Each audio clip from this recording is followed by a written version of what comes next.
Jones and Keefe here on WEEI. Every Thursday, we're joined by Rob Bradford, typically at 11:30, but he's a busy man. Baseball isn't boring, neither is Bradfo's life.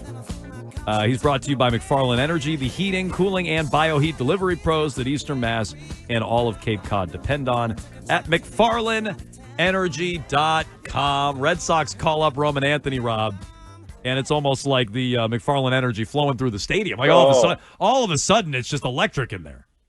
You didn't hear that when he got up the plate? Everyone yelled McFarland in unison. It was awesome. And by the way, thank you for adjusting the time. I was emceeing the Cape Cod League managers brunch, introducing the managers there, all yelling McFarland. So thank you to the fine people of the 99 and the Cape Cod League. Awesome stuff. And you guys are awesome for adjusting. Thank you. You know what we're going to need at some point by the end of the summer is the Rob Bradford all Cape Cod League team. Oh, yeah. Give me your starting nine. All-time Cape Cod League. Yeah. Literally every player in Major League Baseball played the Cape Cod League. That's fine.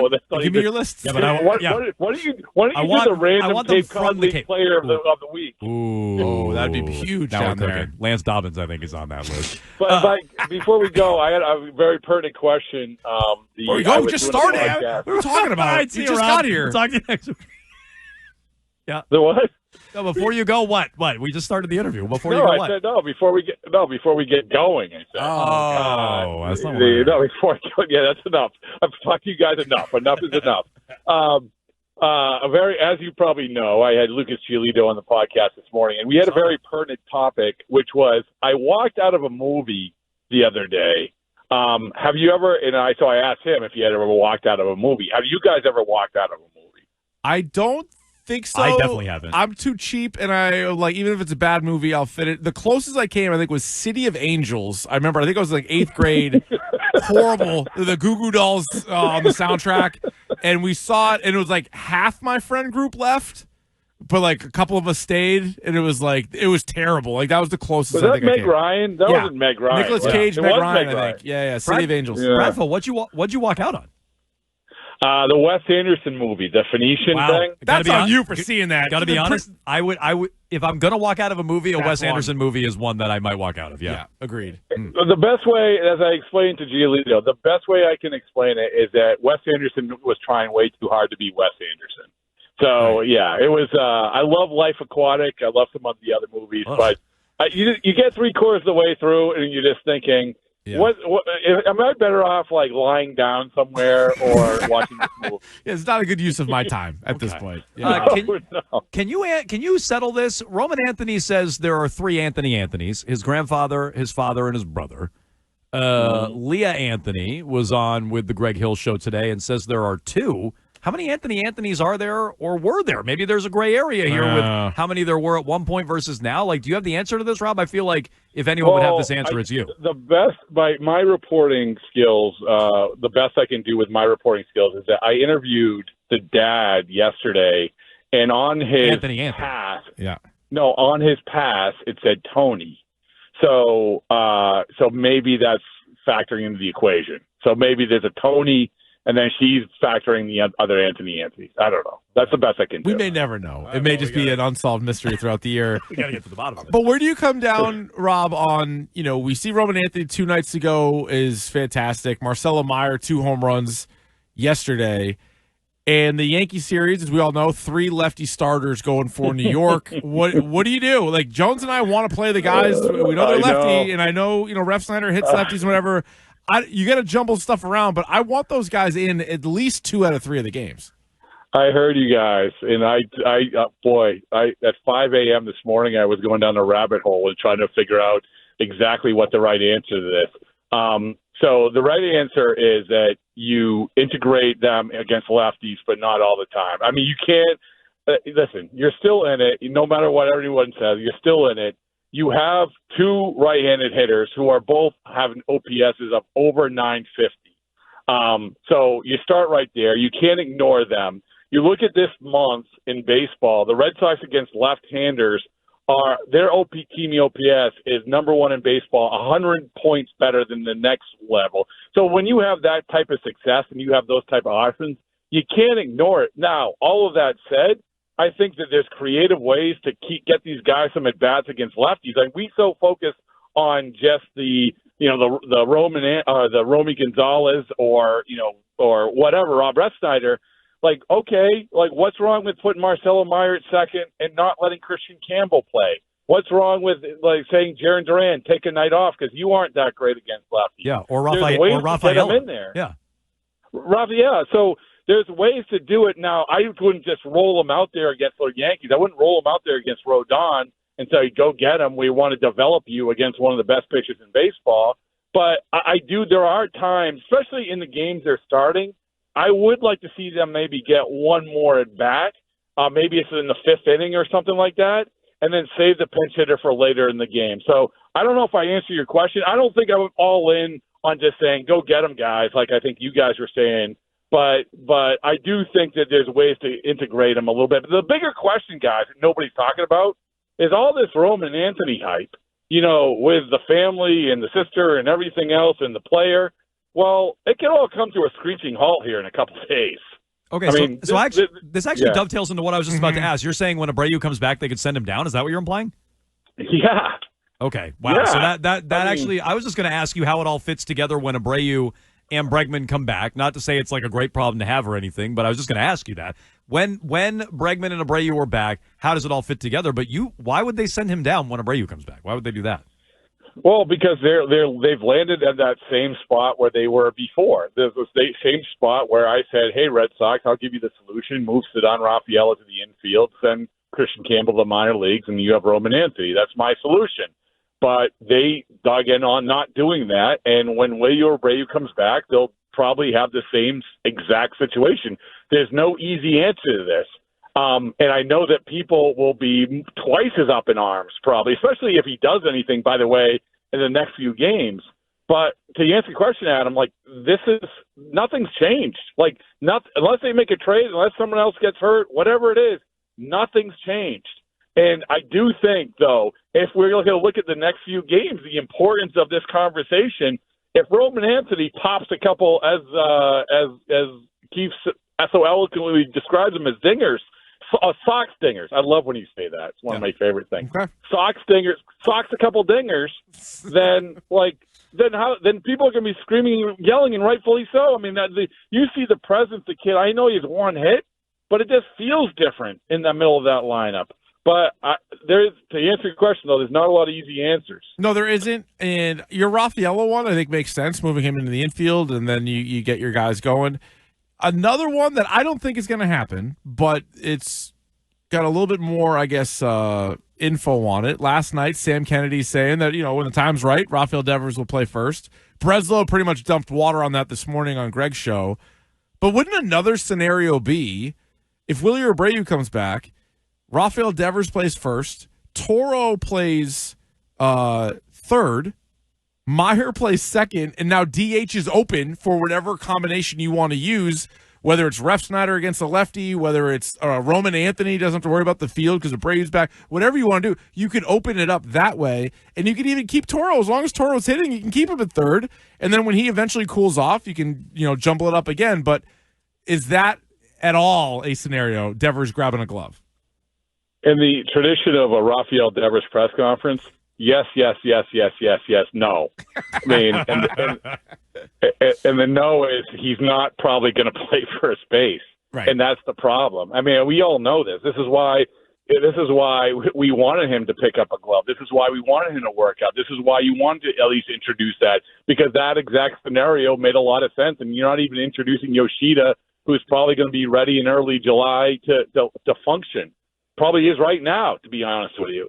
But, I think that when Sam Kennedy says that, he's saying he's fielding ground ball. No, he's not. He's goofing around at shortstop. I mean, this is a lot different than doing what Christian Campbell was at first base.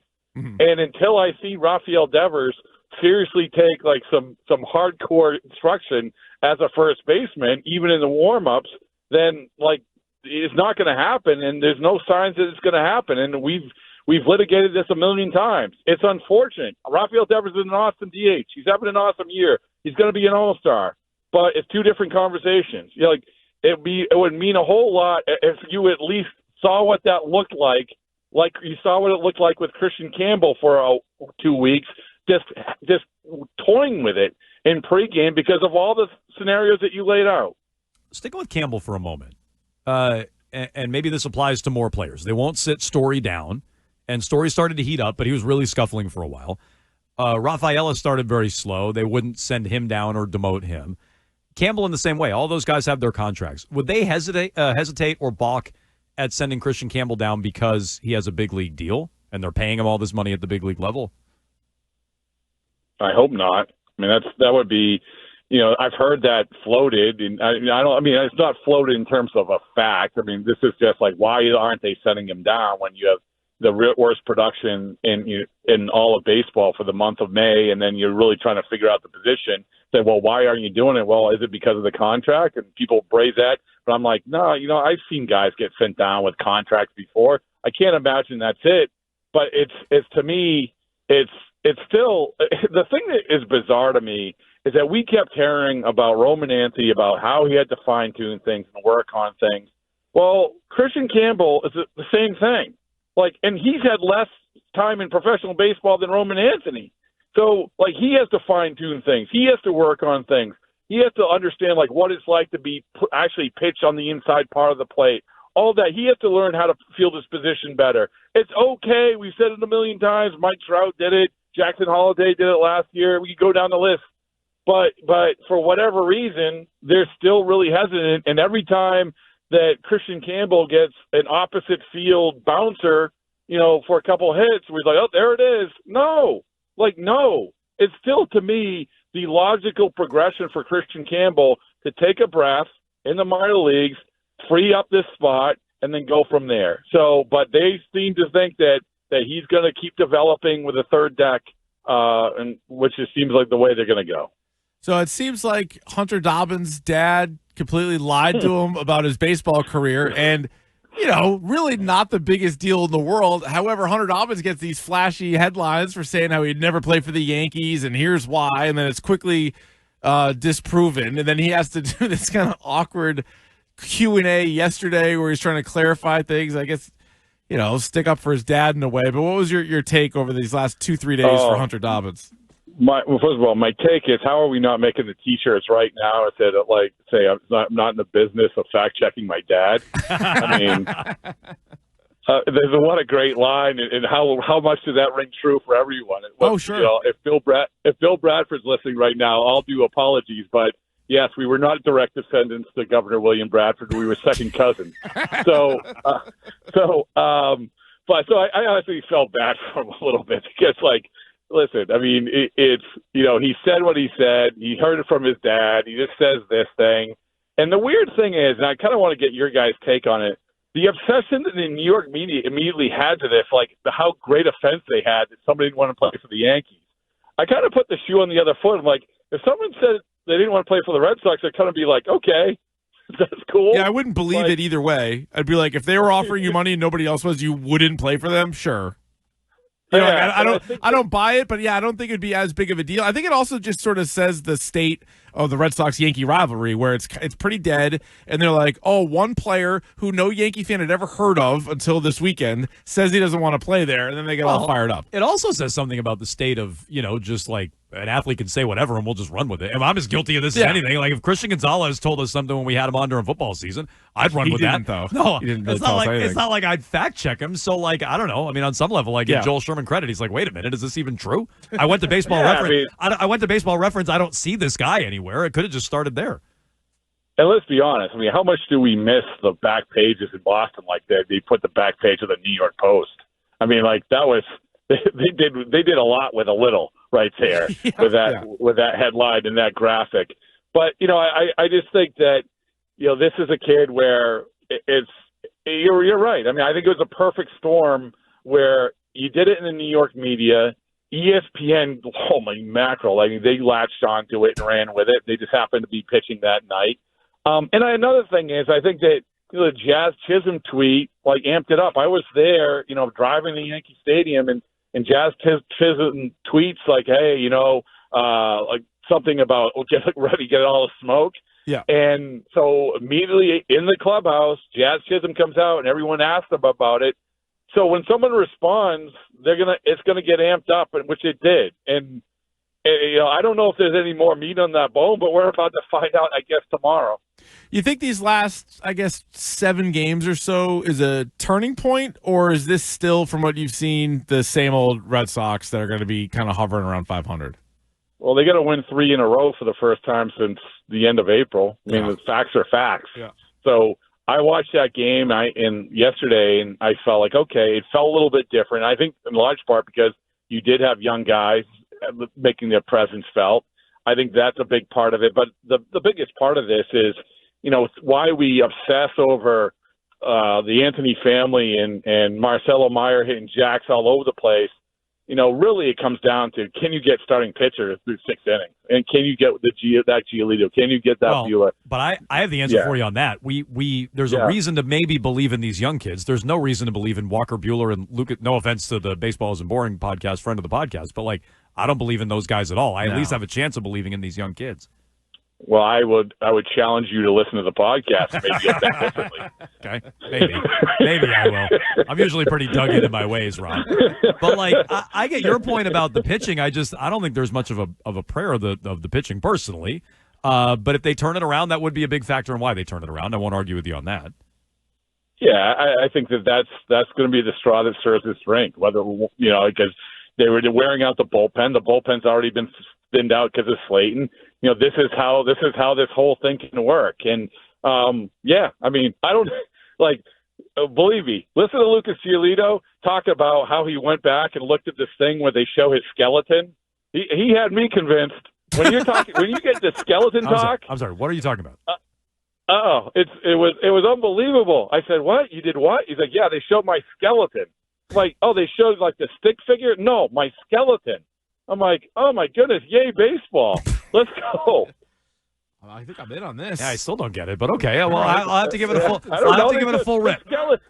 Hey, here's the good skeleton when you pitch well. Here's the bad skeleton when you don't pitch well. I understand now. Now I get it. Okay, I was thinking X-rays. I get it now. Okay, well, I'll have to give the full thing a listen. Baseball Isn't Boring podcast with Rob Bradford, Odyssey app, AUDACY. Get it on your phone, free, easy. Take it with you wherever you go, and check them out on weei.com as well. And of course, Thursdays here with Jones and Keefe. Bradfo, we appreciate it. Thanks so much.